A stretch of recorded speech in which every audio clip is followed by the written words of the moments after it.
My name is Madelyn Anderson, and I am a senior at Belmont University, and I am a proudly pencil volunteer.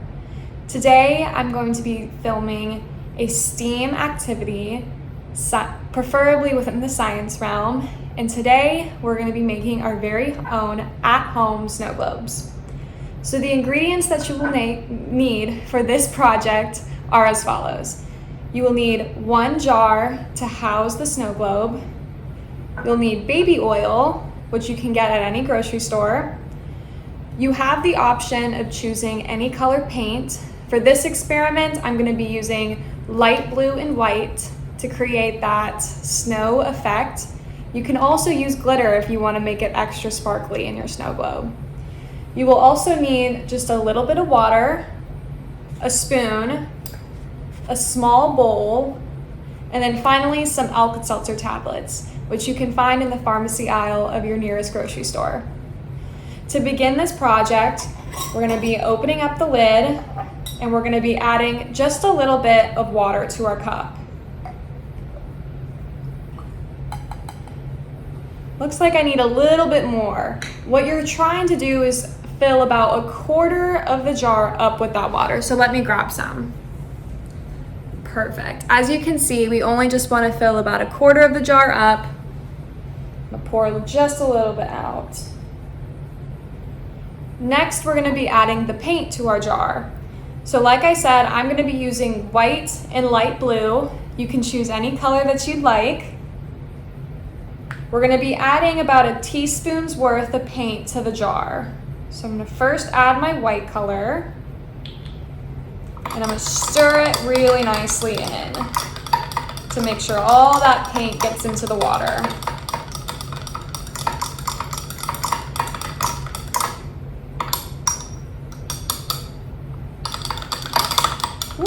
Try not to make a mess.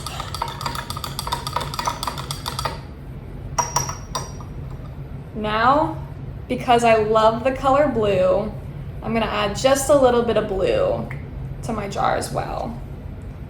Just take a little tiny bit and stir it in.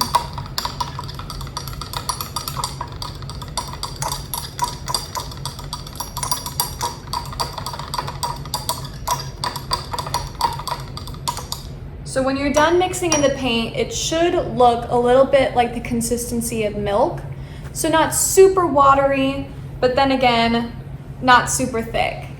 This is what it should look like. Mine's just a little bit blue, which I love. Make sure we clean up our mess, closing those paint lids.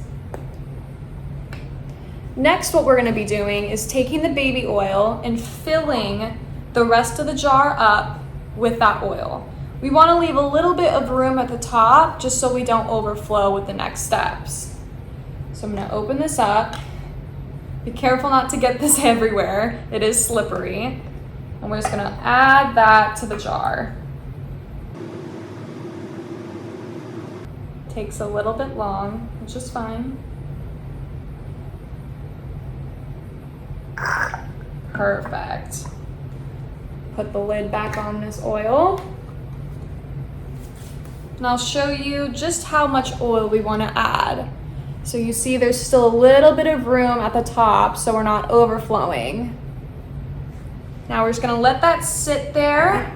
Let the oil and water separate. Let that paint mixture settle back down to the bottom. So I'm going to move that off to the side. Next, we're going to take the small bowl that we have and an Alka-Seltzer tablet. We're going to take the Alka-Seltzer tablet out of the container. And you can see that it's a pretty big tablet. Not what we want. So we're going to put it in the bowl using a hard object like a spoon or, a dull knife. We're going to take it and crush the Alka-Seltzer tablet into little tiny pieces. We don't want to create a powder. We just want little tablets, like little tiny pieces. So I'm just going to take my spoon and carefully crush up the Alka-Seltzer. Trying not to get it everywhere. Woo! Does create a little bit of a mess. But where's the fun without a little bit of a mess, right? Perfect. Okay. So as you can see, I'll show you. We just want to create little tiny pieces with that Alka-Seltzer. Got a little bit of oil, so let me just clean this up. Now taking the jar, all we're going to be doing is taking just a couple of pieces of Alka-Seltzer and dropping it into the mixture. And you'll see, once we do this, that's when the experiment will start and you'll see the reaction take place.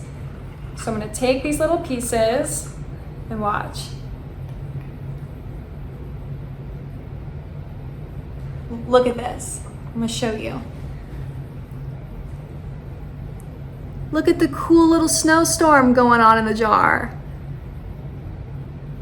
Here, I'll add a little bit more so it's more prominent. Isn't that so cool? Now, the science behind this project is pretty simple. So oil and water do not mix. The water molecules are polar, which means they have a small positive charge at one end and a small negative charge at the other. Therefore, they are attracted to each other like a magnet and form strong bonds. Oil molecules are non-polar, and therefore they are more attracted to each other rather than water molecules. Now, oil is less dense than water. Therefore, the water paint mixture sinks to the bottom, whereas the oil mixture rises to the top. And when you drop in the Alka-Seltzer tablets, it contains baking soda. And the reaction between the sodium bicarbonate, which is baking soda, and citric acid and hydrogen oxide, which is water, it creates carbon dioxide gas, which are those little bubbles that you see are rising to the top. The bubbles filled with this carbon dioxide gas push the water paint mixture upwards, and the oil exerts a pressure downwards and pushes the mixture back down, creating the snow effect. So it's just a one big loop. You see the gas bubbles coming back up, and the oil pushing it back down, and it's just a never-ending cycle. Let's try this again. Let's add a little bit more so you can see now with the science behind it. So you can see the carbon dioxide gas bubbles pushing up the paint water mixture, and then the oil pushing it back down. Isn't that so cool? Well, I hope you had a very fun time doing this experiment. I know I did. Again, my name is Madelyn Anderson. I'm at Belmont University and I'm a proudly pencil volunteer. Have a wonderful rest of your day. Bye.